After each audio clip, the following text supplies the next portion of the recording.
Hello, welcome back. We have been discussing the first unit of applied physics, that is quantum mechanics. In this video, we will discuss the Bloch's theorem or the Joule theorem. This theory is proposed by Felix Bloch in 1928. In the quantum free electron theory model, we have seen that the electrons are assumed to be moving through a uniform potential where the uniform potential is treated as zero. In the Bloch's theorem, the uniform potential is replaced with a periodic potentials of this sort. The free electron is assumed to move through a periodic potential.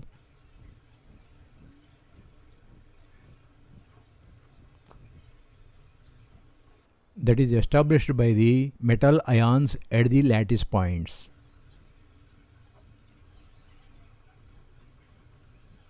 The periodic potential looks something like this. This region corresponds to the surface potential, and you have the ions periodically placed in the lattice. We are considering a one-dimensional lattice here, so the metal ions are placed at the lattice points periodically.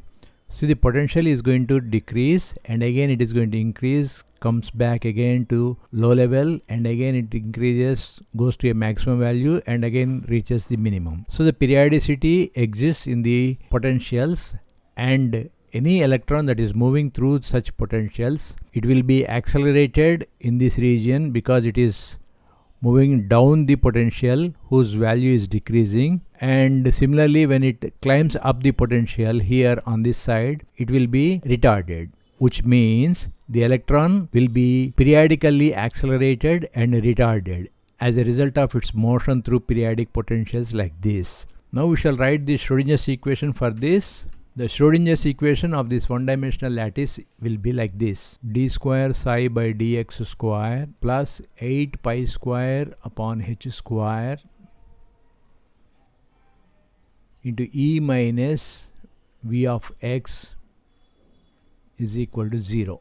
Here the potential is periodic, so one can write V of x as V of x plus A, where A is the lattice constant, or it is the separation between two successive metal ions in the lattice. Bloch has shown that the solution for the above Schrodinger's equation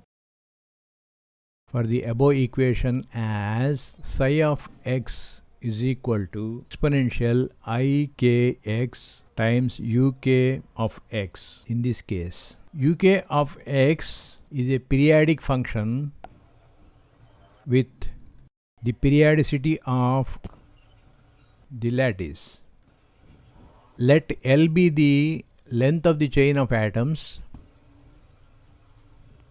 Then one can write uk of x as uk of x plus na, where n is the number of atoms or ions in the chain, and L is the length of the chain. Under such conditions, one can write the wave function psi k of x plus na as psi k of x plus na times exponential ik times x plus na. This can be rewritten as exponential ik na times uk of x exponential ik x.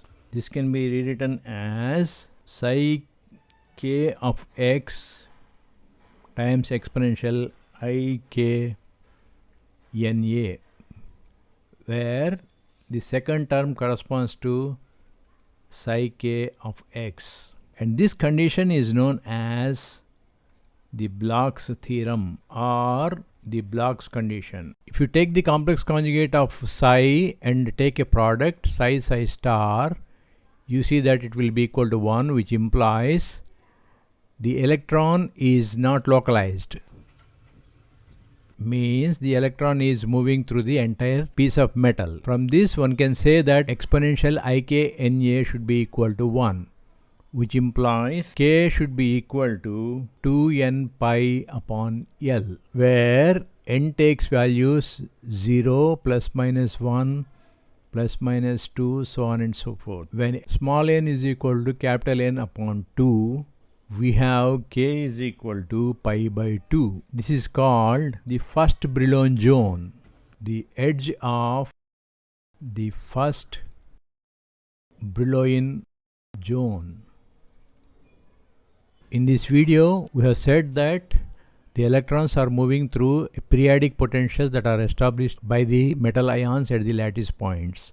As a consequence, the electron will be periodically accelerated and retarded since the potential is varying. We have written the Schrodinger's equation. We have said that Bloch has shown the solution for the Schrodinger's equation as psi of x is equal to exponential ikx uk of x, which means the wave function is modulated by a periodic function uk of x. Let L be the length of the chain of the atoms, then uk of x is equal to uk of x plus a, n, where n is the number of atoms, L is the length of the chain, a is the periodicity of the lattice. Psi k of x plus na will be equal to exponential ik na times psi k. This is called the Bloch's theorem or Bloch condition. When you take the complex conjugate product and integrate over the length of the metal, then you see that its value will be equal to 1, indicating that the electron is available over the entire piece of metal. Hence, the electron is said to be non-localized to any one particular atom. To satisfy this, we need to have exponential ik na should be equal to 1, which gives k is equal to 2n pi upon L, where n takes values from 0, plus minus 1, plus minus 2, so on and so forth. When n is equal to capital N by 2, then k becomes pi by 2, and that condition is called as the edge of the first Brillouin zone. Thank you.